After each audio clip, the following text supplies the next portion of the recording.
The Tournament of Power has finally begun in Dragon Ball Super, the ultimate bout to decide the fate of 8 universes with lower mortal levels in this multiversal war.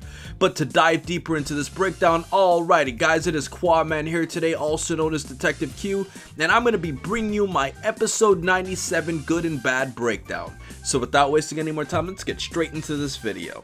So starting off with the good, this episode did a pretty solid job of making the battle feel very different from other Dragon Ball battles that we've experienced so far. It felt like an all-out war for survival, which is exactly what it is, and it made me feel justified to see this episode, as a lot of people were speculating whether Super could execute such a massive battle to this degree.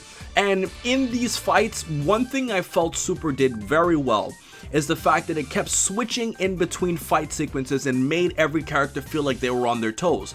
A good example of this would be when Goku wanted to fight against Toppo, and then Ganos jumped in to fight Goku, and then Goku immediately has to switch his objective and fight Ganos in the meantime. So I feel like mixing all of those battles up and seeing all of these characters who we don't know fighting against each other really made the battles feel very refreshing as the episode moved on. But to put the icing on the cake for the actual battle sequences themselves, one thing that this episode did very well is it mixed a good blend of commentary and fighting sequences in the episode itself.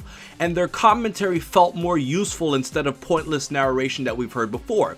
A good example of this would be where Narirama, the robot from Universe 3, was giving multiple characters problems, and we see that Hellas, the god of destruction from Universe 2, felt that it was unfair for Narirama to attack the magical girls in Ribrianne and the other 2 characters while they weren't transformed. And it was also interesting to see that EA, the Supreme Kai from Universe 3, was enthused to see how Narirama was having success against so many characters at once. So it was cool seeing a blend where you have a god of destruction being angered by what's going on, mixed with a Supreme Kai who's being excited by what's going on, and to see that Moscow as a robot himself, even though he doesn't communicate normally, is also being excited by the fact that obviously Narirama was getting an edge over the other Universal characters. So I felt the commentary was very good, and it gave the Gods of Destruction and the Supreme Kai something to do, as they can't really fight in this battle, but they can actually watch and say things that are going to make it even more entertaining. And speaking of Narirama, another thing I liked about him being in this episode is the fact that we see both Hit and Basil disabling his spinning move, which is very similar to a lot of sporting events in which we see somebody taking away something that you're using very effective, and it added a sense of competition to this episode. And from a technological point of view, I love the fact that Zeno was using a God pad similar to the real life iPad, and I thought that was pretty cool how we see in Dragon Ball Super, similar with GodTube being compared to YouTube, where the show is kind of making a joke off of real life things that we actually use, and it adds a more modern effect to the show and makes you feel like these Dragon Ball Super characters are in a world that is not that different from ours. And from a cultural standpoint, I like the fact that when Basil was fighting against Napapa, the sumo wrestling character that bears a resemblance to E Honda from Street Fighter, we learned some cultural things about Japan and their culture itself when it pertains to sumo wrestling. The term doskoi refers to a scream that sumo wrestlers make when they're fighting in battle, a yokuduna is a sumo rank, and a rikishi refers to a sumo wrestler, and courtesy to Herms for translating all of these things. And what I like about all of this is that as a Western audience, we get to learn a lot more about the Japanese culture in sumo wrestling, and it was also cool to see that Napapa was using this sumo style in Dragon Ball Super from Universe 10 to survive fighting against Basil. So this was really cool, and I like that cultural reference.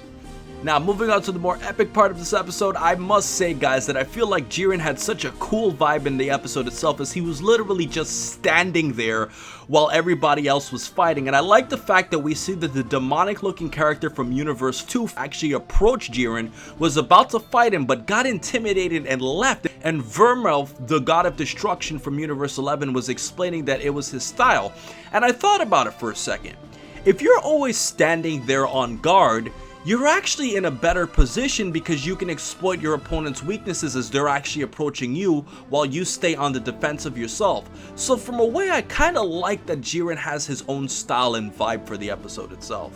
Now, moving on to my next point, guys, you guys might be shocked to hear me say this, but I think the fact that Gohan was disrespected as Frieza, Goku, Vegeta, and the androids all left him to fight with the rest, it kind of improved the episode in a weird way. Now, I originally didn't like this and I saved this for my bad section, but there are some good things associated with this. Vegeta was right in saying that if they all fought together and had their backs all towards each other, it would be a boring way to fight. And I feel like what this does from a tension point of view is it forces the weaker characters to fend for themselves, which makes Gohan be more of a leader with a weaker team. And I think a good analogy to show all of this would have to be to use sports. It's kind of like you take all of the star players out of your team like Goku, Vegeta, Frieza, and the androids, and then you just make Gohan like stick around and be the leader of the weaker characters in the group, which is going to force them to use more teamwork, and it's going to force them to use more logic. So in a way, making Gohan the commander of the weaker characters is actually better for Dragon Ball Super.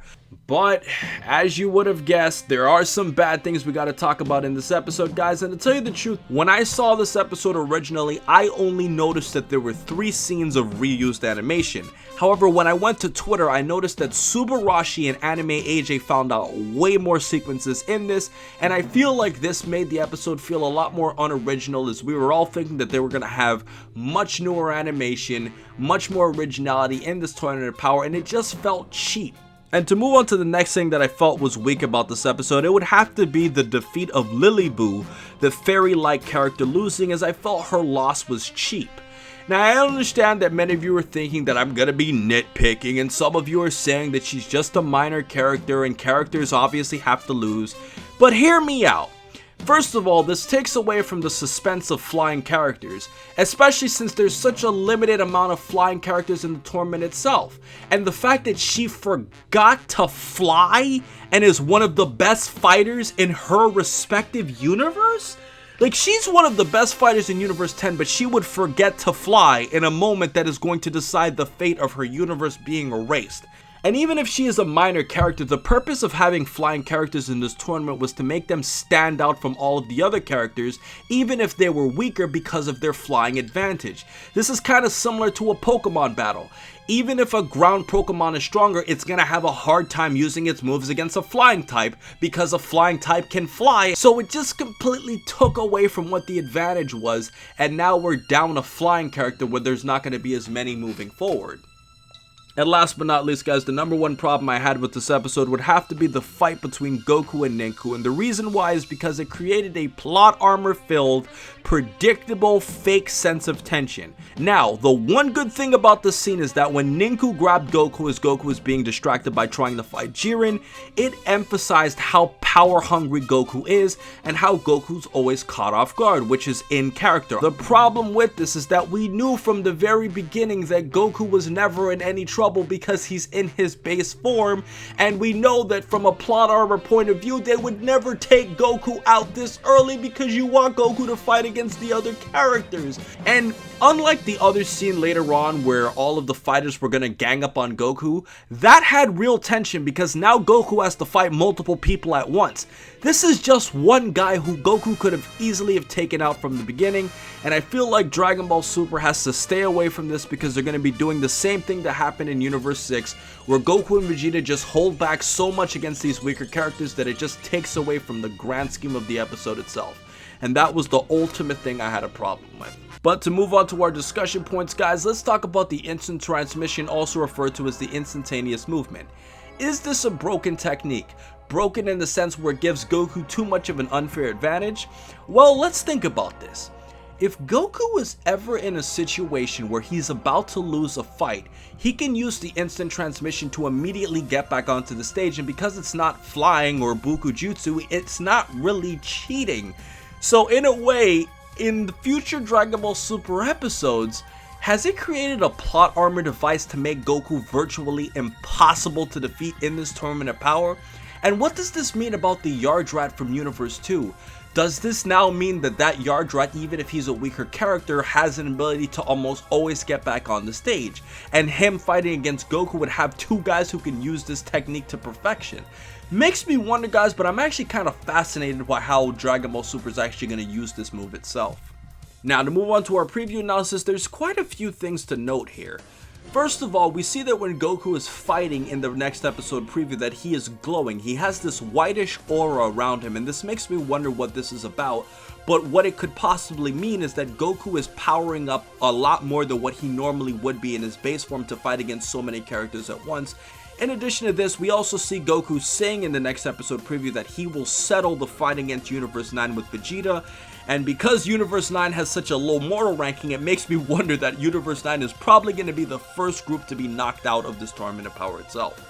And next, another thing that I notice is that we see Frieza doing a behind the back blast. And what this tells me is that, are they suggesting that this is some type of sneak attack that Frieza's going to possibly be doing as he's taking out a Universe 7 member, or as he's taking out another Tournament of Power fighter? Is they wouldn't show that if it's not significant to the episode itself, or at least a major part of what Frieza might be involved with the next episode. But overall, guys, I would have to give this episode 4 stars. I thought it was solid, and I think it will set the tone for even bigger and better scenarios. I feel like this episode hit the ground jogging instead of running, but that's perfectly fine.